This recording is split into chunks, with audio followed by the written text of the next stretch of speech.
apa keyakinan yang ada di kelas kita. Nah, terus yang kedua, nilai-nilai keyakinan apa yang telah kita sepakati? Misalnya kan tidak boleh saling mengejek di kelas, tidak boleh membuli, tidak boleh kekerasan di kelas. Kan sebelumnya sudah kita adakan perjanjian ya Bapak Ibu. Terus data tertib kelas gitu. Iya. Ada data tertib kelas tuh, anak tidak boleh membuli sama siswa kan? Iya. Tidak boleh memukul, tidak boleh berkata kasar. Itu sekarang buatnya ke apa Bu? Keyakinan kelas. Kalau dulu tata tertib ya. Iya. Sekarang kalau di kurikulum sekarang itu di keyakinan kelas. Biar dalam kelas itu terasa nyaman gitu. Iya. Kan? Konsekuensinya apa kalau kamu membuli? Seandainya kamu membuli kawan, apa konsekuensinya? Apa hukuman yang kamu terima nanti? Iya, itu sudah disepakati biasanya. Memberikan efek jerah sama anak, bukan istilahnya menghukum enggak? Iya.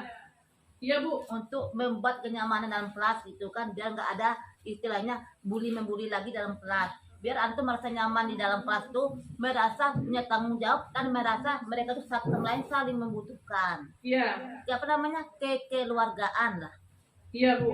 Nah, yang mungkin semua di kelas-kelas ini sama. Iya, sudah mempunyai itu ya Bapak Ibu ya. Walaupun mungkin ada yang belum tertuliskan ya Bu ya. Cuman sebagai ini aja kan. Belum tujuannya kan sama semua ke situ iya. Kan? Iya Bu. Nah. Terus seperti apa gambaran kelas kita yang ideal menurut kamu? Kita tanyakan Bapak Ibu. Kita tanyakan, kira-kira kalian kita mau gimana? Biar cepat kalian nangkap waktu guru menjelaskan pelajaran, bagaimana caranya kita buat apa dekorasinya lebih nyaman, nggak ada sampah berserakan gitu. Iya, cari kenyamanan tadi kan? Iya, supaya menciptakan kelas yang aman, yang nyaman, yang damai. Jadi anak tuh di situ merasa enak gitu, merasa karena dengan kondisi lingkungan yang kondusif. Terus menurut kamu bagaimana untuk kedepannya? Nah, kita tanyakan bagaimana untuk kedepannya. Apa tetap seperti ini atau kita mau berubah? Ya. Kalau tetap seperti ini, nggak akan berubah. Kita tetap seperti ini jalan di tempat. Sementara kelas yang lain udah bagus. Anak itu merasa nyaman dalam kelas. Belajar pun juga baik. Ya. Oh, anak bukan ini.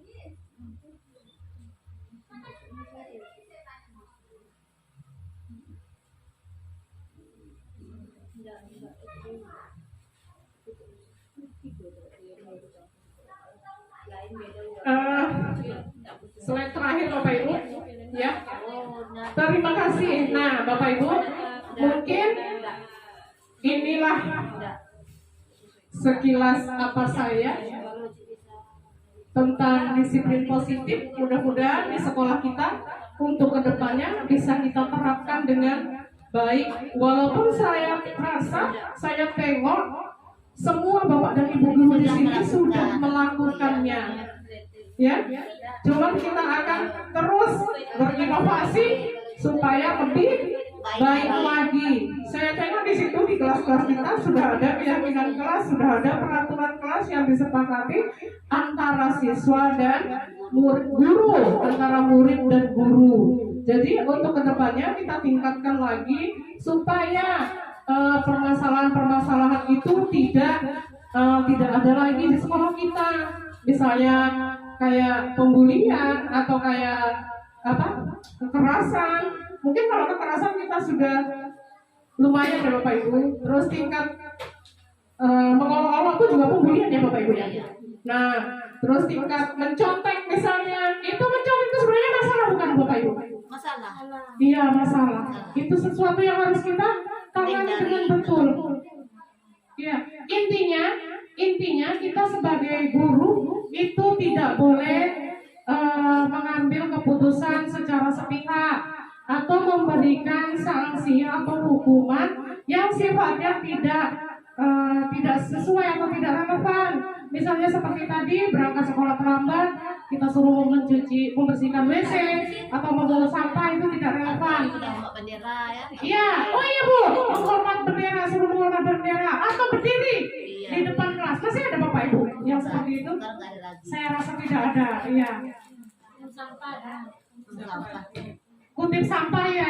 Kalau mereka kutip sampah itu istilahnya mendidih juga. iya. Kecuali tadi fisik tadi kan jemur di matahari, mereka udah fisik larinya kan. Iya. Pernah bersih WC kan fisik juga. Tapi kalau ngutip sampah tuh belajar ya, itu positif tuh, positif. Iya, misalnya juga anak kita misalnya buang sampah tidak pada tempat sampah. Iya. Jadi tolong ambil sampahnya, masukkan lagi ke tempat sampah. Itu positif, mengajar hal positif tuh. Iya. Tapi tidak membuat mereka sakit. Ya. Iya, sakit fisik maupun psikis. Itu mengajar mereka untuk Iya. selalu bersih. Iya. Dan memang semua konsekuensi itu membuat rasa sakit ya Bu ya. Ada rasa sakitnya di hati itu pasti. Tapi harusnya kita meminimalisir untuk tidak lama singgahnya di hati itu. Jangan sampai bertahun-tahun masih ingat. Besok udah lulus SMA, itu Bu Ida itu dulu menjerit kuping saya. Sampai sekarang masih merah. Nah, sampai sekarang masih sakit rasanya. Merah. Takutnya ada pula terasa dendam di hatinya gitu. Dan untuk berbuat ke arah yang lebih menyakitkan kita, maksudnya untuk membalaskan sakit hatinya itu yang tidak kita harapkan. Nah, mulai dari sekarang dan selanjutnya mudah-mudahan kita bisa melakukan atau mempraktekkan disiplin ini, cara-cara yang ini tadi Di sekolah kita ya. Iya, di sekolah kita, sehingga sekolah kita akan aman, nyaman, dan siswa di sini serta gurunya itu bisa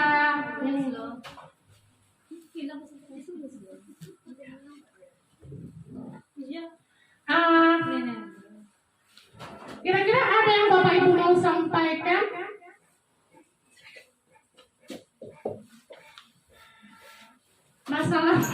Masalah ini, silakan Bapak Ibu yang mau menyampaikan pengalamannya di kelas.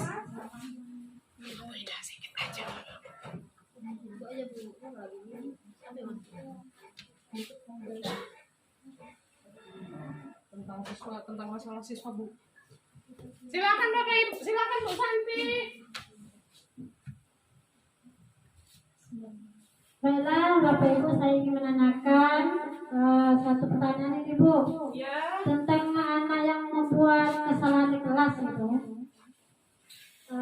Jadi apa hukuman yang cocok atau sesuai untuk anak tersebut? Umpamanya tidak membuat PR, gitu kan? Dan ada efek Ya, jerah. apa hukuman cocok untuk anak tersebut? Kalau konsekuensi sebelumnya sudah ditanyakan, kira-kira kalau tidak membuat PR bagaimana? Kenapa dia bisa tidak membuat PR? Apa kendalanya? Apa masalahnya? Bukan itu apa lupa atau gimana? Sudah sakit gimana? Sebelumnya sudah kita buat konsekuensi kan, Iya. tapi ternyata itu jadi jerah. Iya. Nah, jadi apa yang harus kita lakukan lagi? Biar anak ada perkenalan untuk anak tersebut. Nah, coba Vida, apa kira-kira Bu? Kita cari dulu masalahnya. Mungkin yang kita kasih dia macamnya agama. Kenapa anak itu tidak membuat mengajar PR di rumah? Mungkin anak itu belum lancar membaca atau dia belum memahami apa yang kita terangkan. Bisa jadi ada itu nggak paham apa yang harus saya lakukan.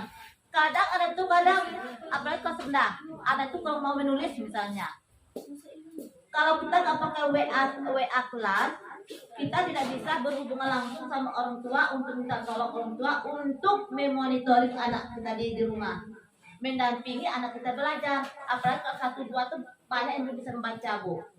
Jadi dengan adanya WA kelas kita bisa meng-WA-kan melalui WA kelas tugas yang harus dikerjakan di rumah. Otomatis nanti orang tuanya juga punya andil untuk mendampingi anaknya belajar mengerjakan PR atau belajar sehari-hari di rumah.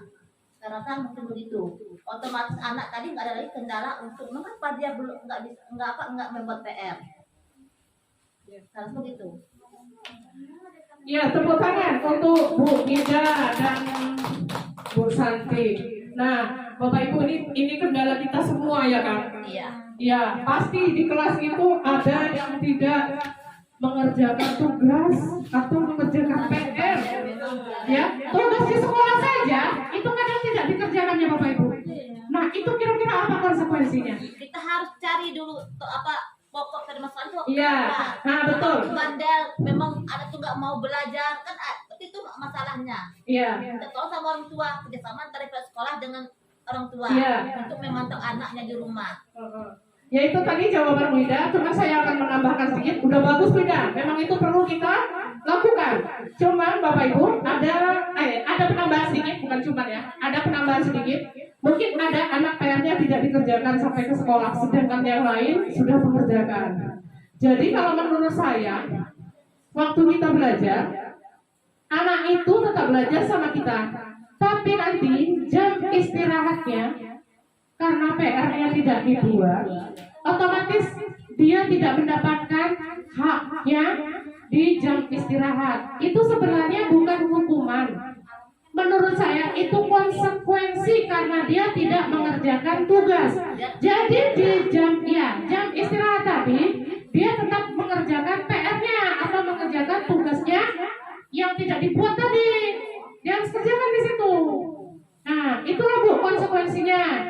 Jadi kalau kita misalnya dia tidak membuat PR, dia didenda 5.000 Atau itu di depan itu tidak relevan maksudnya dengan tugasnya. Apakah bisa dengan dia berdiri di depan kelas kita nilai angka dia penilaian kita 80? Tidak bisa. Tidak, kita tetap menilai hasil tugas dia atau hasil kerja dia. Jadi begitu ya Bapak Ibu. Jadi misalnya apa berarti dia tidak mendapatkan haknya di jam istirahat. Sebenarnya kalau istirahat itu kan hak murid ya Bapak Ibu ya. Karena dia boleh bermain, boleh jajan, boleh kemana-mana. Karena dia tidak mengerjakan tugas, jadi ya haknya berkurang. Tujuannya untuk memberi efek jerak untuk kedepannya anak tersebut tidak mengulangi lagi perbuatannya seperti itu. Iya, betul. Tepuk tangan. Ya, udah mantap itu. Supaya dia tidak mengulanginya lagi di kemudian hari. Jadi jam istirahat saya nggak jajan. Besok saya nggak mau lagi Besok saya main-main sama kawan. Ya, dia tidak bisa main sama kawan, otomatis kan Iya. udah beban kali itu. Kira-kira itu ada malu nggak Bu? Ada rasa malu nggak dia? Enggak. Dia mau, kalau kita suruh apa? Dia malu Bu, tapi kan nggak banyak, malunya nggak lama gitu, sedikit aja gitu. Itu kan mendidik juga. Iya. Mendidik juga untuk kedepannya dia mempunyai jiwa tanggung jawab. Iya. Dia bikin PR. Iya Bu, pas itu. Jadi kalau kita hukum dia berdiri tegak kaki satu ke belakang ke atas, kalau lagi telinga itu baru nggak boleh. Itu menghukum dan menyakiti fisik ya Bu ya. Iya. Otomatis kalau sakit fisik hati juga sakit malu ditengok. Iya. Nah, tidak boleh lagi melakukan hak itu ya Bu ya. Terus ada lagi Bapak Ibu yang mau ditanyakan?